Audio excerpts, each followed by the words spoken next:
The outlook wasn't brilliant for the Mudville Nine that day.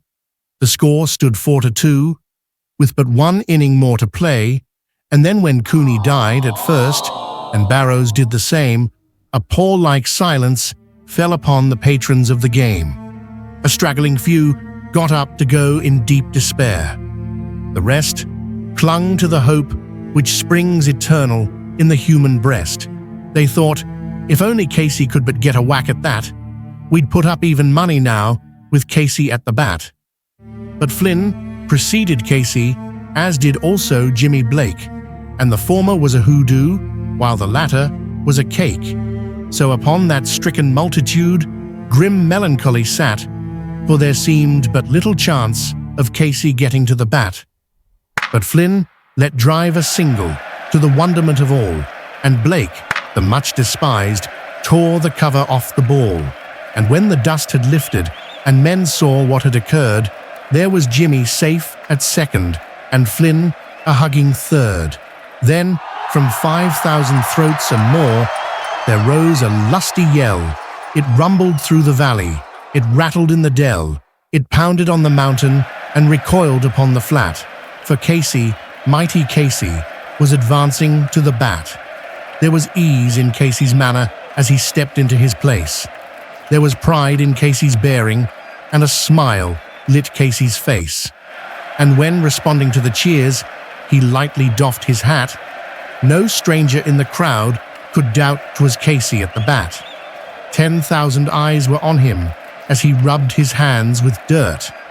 5,000 tongues applauded when he wiped them on his shirt. Then, while the writhing pitcher ground the ball into his hip, defiance flashed in Casey's eye, a sneer curled Casey's lip. And now the leather-covered sphere came hurtling through the air, and Casey stood a-watching it in haughty grandeur there. Close by the sturdy batsman, the ball unheeded sped. "That ain't my style," said Casey. "Strike one," the umpire said. From the benches, black with people, there went up a muffled roar, like the beating of the storm waves on a stern and distant shore. "Kill him! Kill the umpire!" shouted someone on the stand. And it's likely they'd have killed him had not Casey raised his hand. With a smile of Christian charity, great Casey's visage shone. He stilled the rising tumult. He bade the game go on. He signaled to the pitcher, and once more the dun sphere flew.